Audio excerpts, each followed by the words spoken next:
Hey everybody, and welcome back to Jay Plays Shadows of Brimstone, Max Grit. Today's episode is the first time back in the field after the first interlude.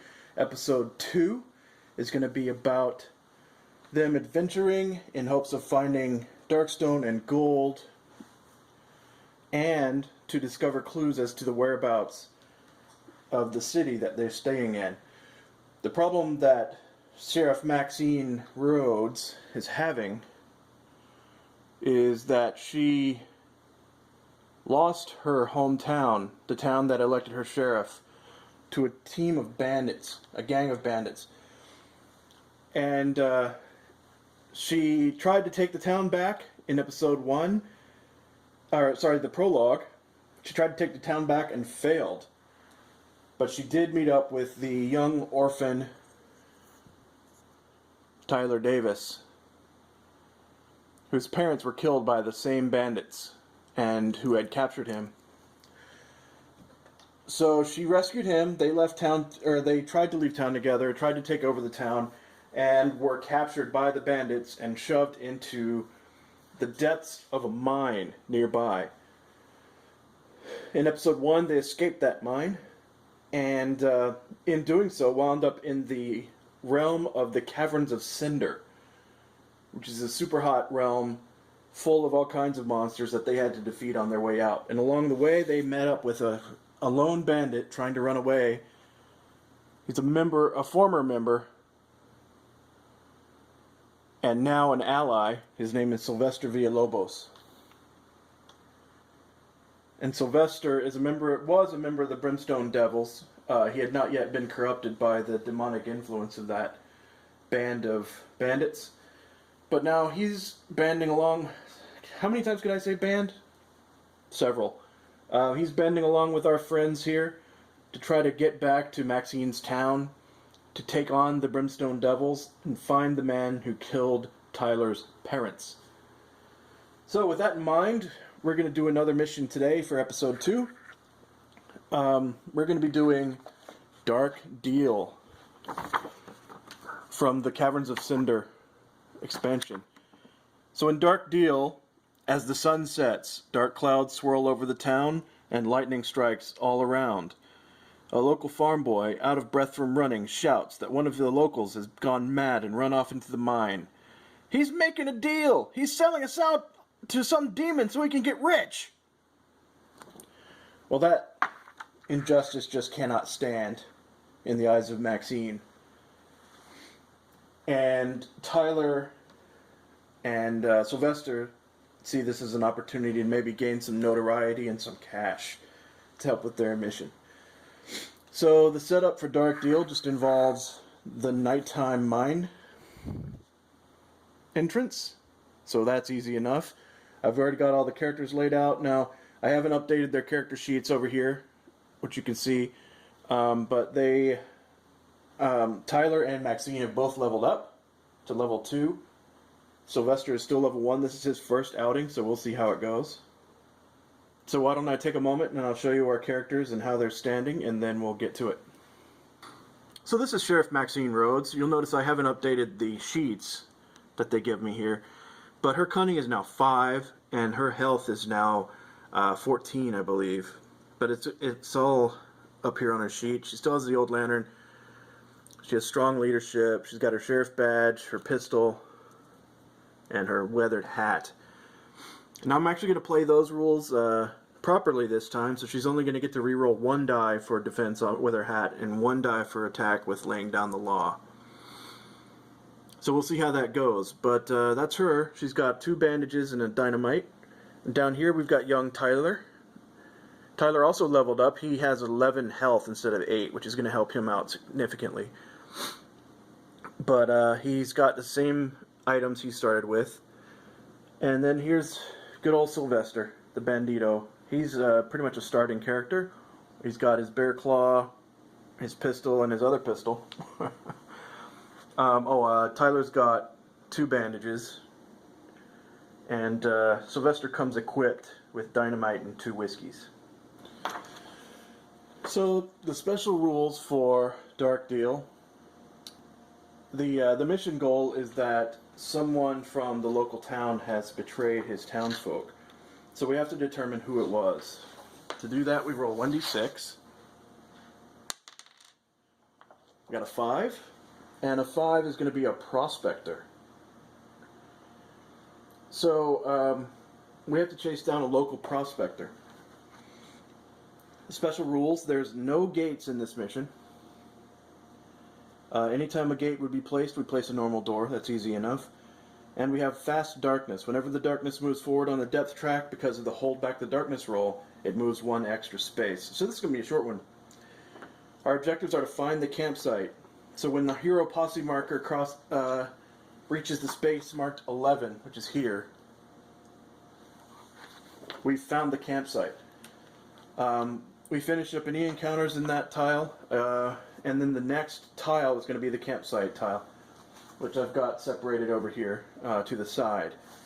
And in that campsite, we will hopefully find the prospector that we're chasing, doing some kind of dark deal, and I'm not reading ahead on that, just so it can be a surprise to all of us.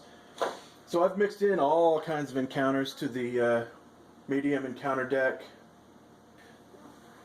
which is going to be the default deck of threats that we're using since we have 3 characters. This is huge. It has pretty much every enemy except for Scafford Gang and Undead Gunslingers, which I want to kind of save for special plots. But it's got some Serpent Men, got some Void Hounds, and all that stuff from the expansions. So this should be interesting.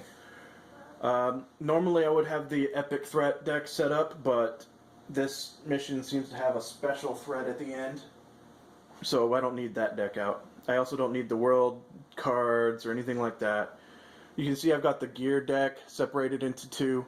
The gear deck is so huge and so unwieldy to shuffle that I'm just separating it into 2. I've done a bunch of random cuts.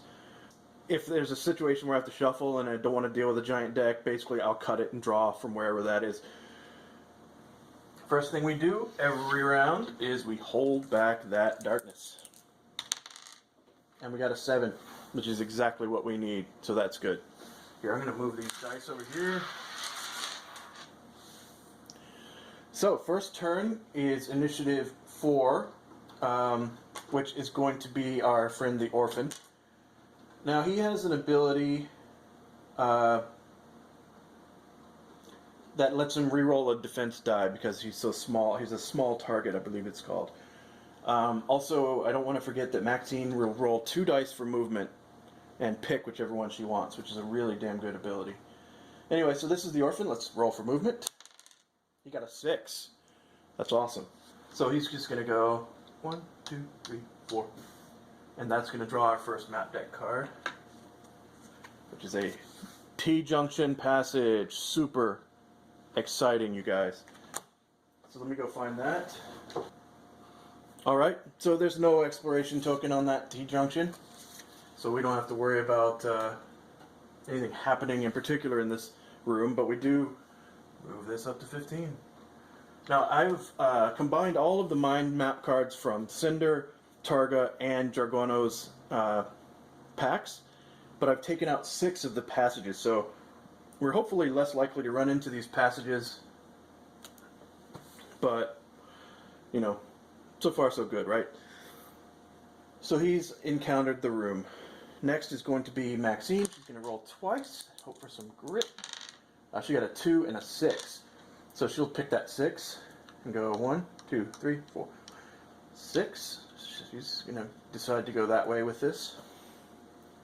And for her round, she's going to scavenge. So I'm doing something different with scavenging. Basically, she still needs to figure out how to get home, because they came out of the Caverns of Cinder in a far-flung place far from her hometown. And the people of the smuggling town that she just went to had never heard of it.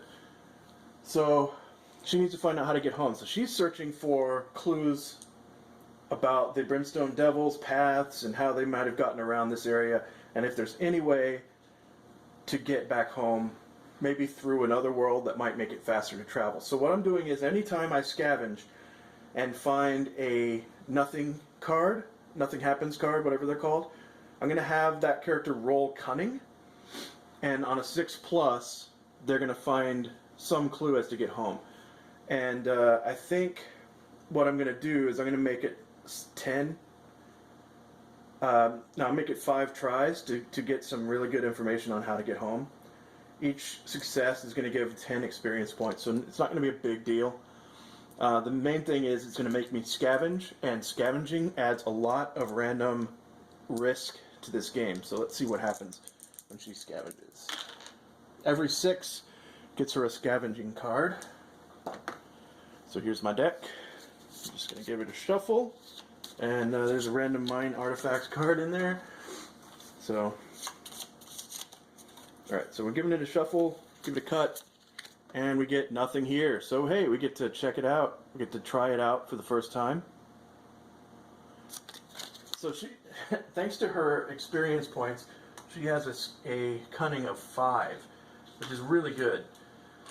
So she's going to roll. And if she gets a 6+, she gets 10 extra experience points, and that's considered 1 clue toward finding how to get home.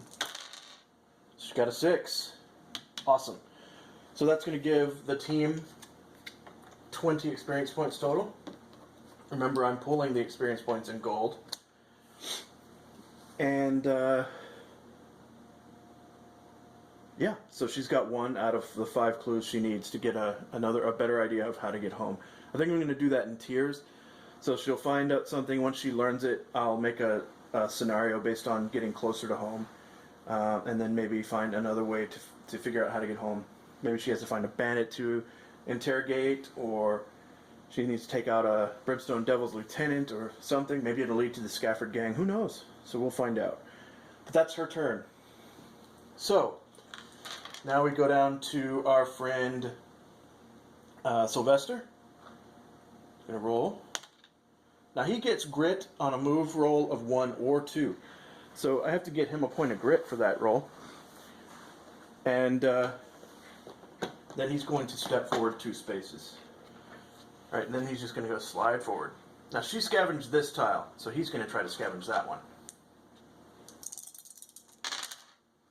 No such luck. So that's the end of the first round. How about let's hold back that darkness again. We got a 4. So that didn't do it. The darkness is going to slide forward twice, which is going to get us a darkness card. So I'm just going to randomly draw from the middle of the deck.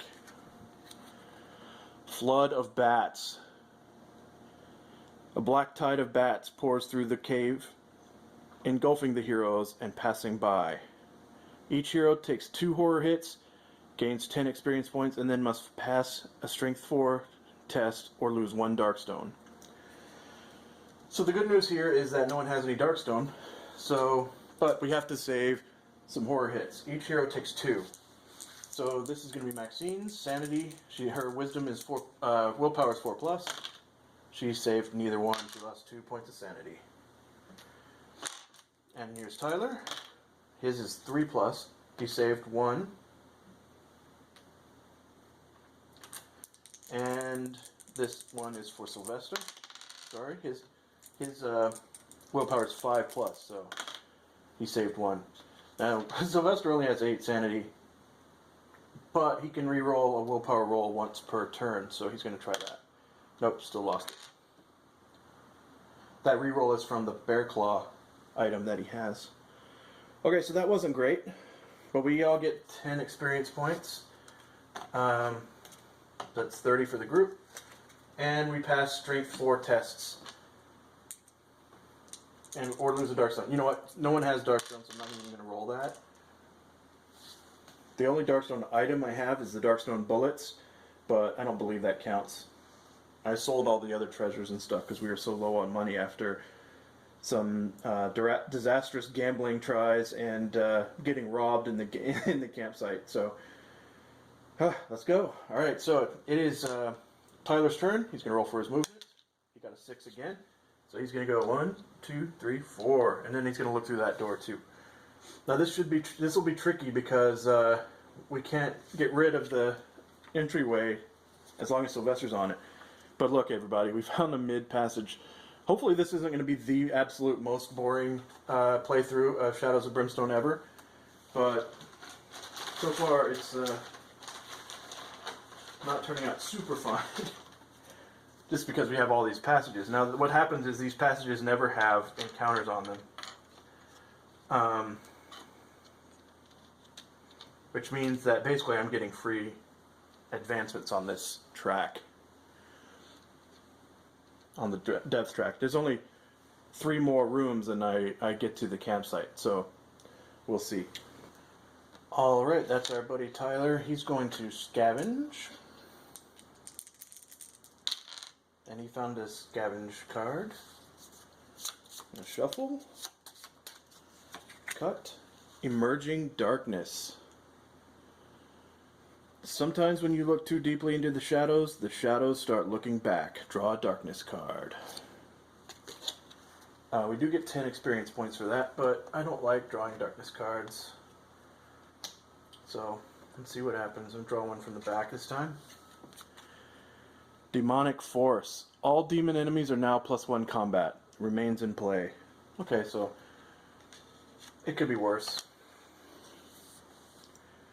Alright, that's it for Tyler. Now let's find out what Maxine gets for her movement roll. She got a 2 and a 6 again. So she's just going to go 1, 2, 3, 4, 5. And look through. If I get another passage, I'm going to discard it and draw another one. But, let's see. Magma River. Okay. Okay, zooming out a hair so that we can see everything that's happening. And I'm going to place an encounter. Again, I'm just going to drop one from the middle of the pile. On that space. Now once everybody's moved, we're going to encounter that space. And first thing off, I can see that there are lava tiles on here. So just across the room is going to be a task. And she'll salvage that. Oh, I forgot to roll in cunning for Tyler to see if he can figure anything out about the path home. He got a 6, so yeah, that's 2 down. And another 10 experience points. And then the sheriff is going to salvage this one. And that's 1 scavenge card for her. So far I'm doing pretty well on the scavenging rolls. Getting a little bit lucky with the rooms too. In fact, I need to move this up. We're just 2 rooms away. Useful discovery.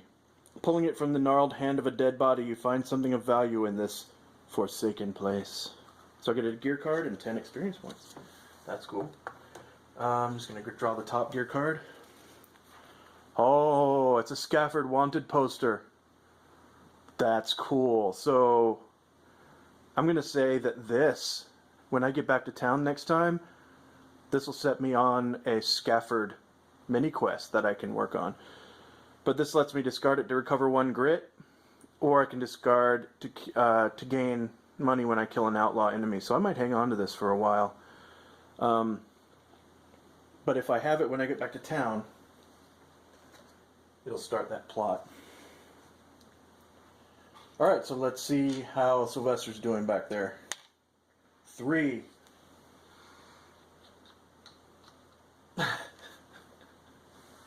Oh, I forgot to also roll her cunning for clue. Nothing. Sylvestre is bringing up the rear. What's his scavenging attempt? That back room is the only one that hasn't been scavenged yet. Still nothing. But he got a straight. 1, 2, 3. That's pretty cool if it meant something. Alright, that's it for the turn. Let's do hold back the darkness roll. Let's actually succeed this time. That's a 7. That's a success. Alright, we're on Tyler. He's going to roll to move. Oh, I'm sorry. I forgot to do the exploration token. Exploration token. It's an encounter and a clue and a gate. Now remember, gates are considered doors here. The clues don't mean anything in this particular mission, but there is going to be an encounter here. This would have happened before he rolled, and before the holding back the darkness roll for that matter, but we were successful. We'll just remember that. Mind encounters. I'll just draw in the middle of the deck. It's a flooded passage, so it's flooded and full of lava, so that's not good. This passage is flooded with knee-deep murky water. All movement on this map tile costs an extra move per space. Also, roll a d6 for a rend. So we have to see what happens. 4. 3 to 4. Zombies, Hungry Dead rise up from the water. Ambush attack. That's going to be 2 peril dice of Hungry Dead. So maybe this isn't going to be a boring trip after all. Where's my peril die? Here we go. So this is going to be 5, 11 zombies. Alright, so here's our first match against the Hungry Dead. Now this guy is off on the sidelines. There's 2 guys who had to reglue. So one of them is actually in the fight because I had to use almost all of my zombies. So here's their Hungry Dead card. They have initiative 1. They cause fear. If we start our activation adjacent, we automatically take 1 horror hit. So this could be really bad because, as you can see, there's 4 zombies there, 4 zombies there, and 3 zombies there. Since this is an ambush attack, their initiative is going to be 3 for the first round. They have a move of 2. I have to roll a 4+ to escape. They only have melee attacks. They hit on 4 pluses. On 1 dice, they do 3 damage per hit. They have 4 defense, which is ridiculous, and they have 1 health each, 20 experience points. Easy enough. I mean, these guys aren't super tough, but they're not great in numbers. So I already passed a Hold Back the Darkness roll after I would have discovered this encounter. So it's our little orphan boy's turn because he's on a 4 and the zombies are on a 6. So he's starting his activation. He needs to roll against 1 horror hit. So he's a 3+ willpower, and he loses a point of sanity. Alright, so now he's going to roll for movement. He's got a 6. Not great because I'm hoping for a 1. He can't really move anyway. I guess he could come over and help out Maxine. But he's got enough to worry about. Oh boy. Oh, at the beginning of his turn he can regain a point of sanity or health, so he's going to do that. Yeah, he's going to go ahead and roll his shots. He gets 2 shots. Not great. He wishes he had some dynamite, but he doesn't. And he needs a 4+ to hit. And he hit once. That hit's going to go on this zombie right here. Can you see that? Yeah. Okay, so he needs a 5 or 6 to damage these guys, unless he has a crit. So, see what happens. No, nothing. Alright, Maxine, she's going to take a horror hit. She's fine. I'm going to roll 2 dice to see if she can escape. Or see what she's... see if she moves. I got a 2 and a 6 again. I need a 1 to get a grit. And I got a 2 and a 6. Anyway, she's going to roll to hit. She's got 3 shots with her pistol. And she hit twice. One's a crit. So the first shot is going to be against this guy right here. Actually, you know what? Maybe against this guy. And that's going to be the crit. So 1 damage kills him. So he died. Now this is the one I recently reglued. So I'm being very gentle with him. So the second hit, I need a 5 or a 6 to kill one. That's a 4. You know what? I'm going to use her laying down the law ability to reroll. Got another 4. So not super great. Oh, you know what? I have to roll 1 horror hit for every zombie round. So I'm going to roll 3 more for her, and then I'll go back and reroll Tyler's. She passed all of them. Tyler's got 3 more to do. And he passed 2 of them. So he lost another point of sanity.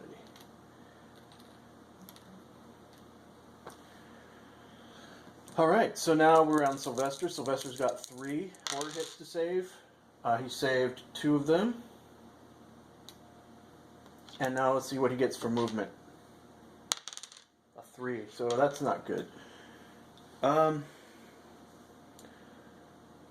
He's going to try to escape, though, and I'll tell you why in a second. He got a 2. So no, he didn't escape. But he is going to attack now. So he has 2 shots with his pistol, and he's got 2 pistols, and he doesn't get a penalty for off-hand weapon, which means he can critical. So he's got 4 shots. And he hits on a 5+ at range. So that's 3 hits, which is pretty sweet. So first hit on this guy, 5 or 6. That's a 5. That kills her. Oh, and I should be getting them 20 experience points for each kill. So that should be 40 experience points. So far, we've killed 2 of them. Second hit on this guy. That's another kill. And another 20 experience points. And third hit on her. Another kill. Sylvestre he may be slow, but he's potent. So that's another 20 experience points. Sylvestre cleaning up the back row there. Now I know I just made a mistake. Those guys should have gone before Sylvestre, so I'm going to make his 3 enemy attacks first. For the guys that should have been there before I let him go. They hit on 4+, so that's 2 hits on Sylvestre. And he's going to roll 2 defense rolls. He's got a dodge of 4+. He failed. He's going to use his grit, one of them. Reroll them. He saved 1. So they do 3 damage. But Sylvestre's a tough guy. He can handle it. So they went. Now there's 4 on Tyler. This could be really bad if he doesn't save. He can reroll 1 of his defense rolls. I believe it's once per turn, but I will look that up. Once per turn, he can reroll 1 single defense roll. So 4 attacks. We need 4 pluses to be hit. So. Oh my god. That's 3 hits. Tyler dodges on a 4. And he's going to use his small target ability to reroll that 2. And he dodged all 3 hits. What a nice job, Tyler. And now we have 3 attacks on Maxine. And we've got 2 hits on her. She can also reroll a defense. So we'll see how that goes. But she dodged them both. Well done, team. Alright, so that's back at the top of the round. Let's hold back the darkness and hope it works. That's a 5. That did not hold back any kind of darkness. So we lose 2. And we're going to draw a darkness card. Let's hope it's not undead. Eruption of the dead. Bursting through the surface below. A horde of hungry dead surround you. We get 2 peril dice of hungry dead. Now I have to look up what happens if you can't actually put down that many people. I believe they get an elite talent. Okay, so what happens is I put as many as I can, and it's going to be 2 peril dice, so I can't roll less than a 3 on a peril die. And I've only got 5 models left, so I'm going to put all 5 out there, and then they're all going to become elite. So we're going to put, I'll say these guys who Sylvestre just killed come back to life. Well, technically, since they're ambushing, they should go symmetrically, like so.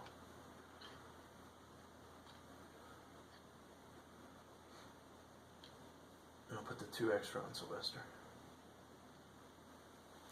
And now I roll a d6 to see what elite talent they get. So all of them are recently dead. They have move 3 and initiative 3. But they ambushed this turn. So I guess make them all initiative 5. They go first. So I held back the darkness, and initiative 5 goes first. So we've got 3 zombies on Sylvestre again. That's one hit. Sylvestre's going to dodge that and fail to dodge that. So he's going to take 3 damage. Again, Sylvestre's a tough guy. He can handle it. I've got 5 on my orphan. That's 2 hits. 2 dodges. That's 1 save. So Tyler's going to take 3 more damage. And then I've got 4 on Maxine. That's 2 hits. And she's going to dodge. She dodged 1, so she takes 3 more damage too. This is rough. I was complaining about it being boring, but man, I feel bad for that now. Okay, so next initiative is going to be Tyler.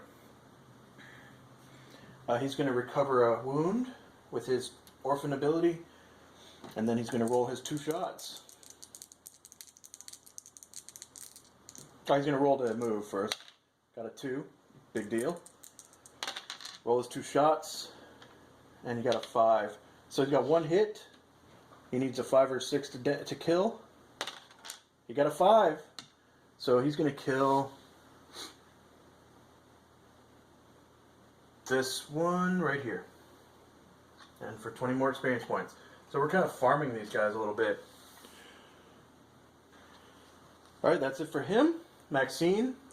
Oh, he didn't roll for his horror hits. He had 5 on him when he started. And he saved all but 1. I don't know why I rolled the red dice. I usually save that for monster attacks, but there we go. Alright, so Maxine is going to save. She's got 4 on her.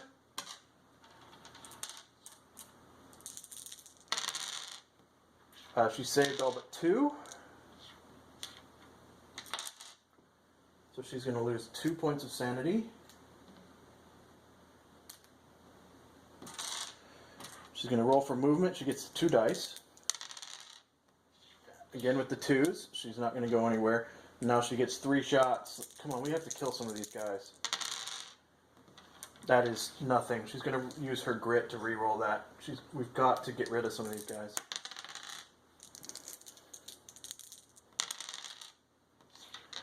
One crit. So a crit can't fail to kill. So I'm going to just kill this guy here. But, oh man, this is rough. I am just not rolling very well at all. And that's Maxine, and now we're on Sylvestre. Rolling for, he's got a save for horror. He saved 1. Oh boy. I really don't want to see anybody go mad in this episode. Or do I?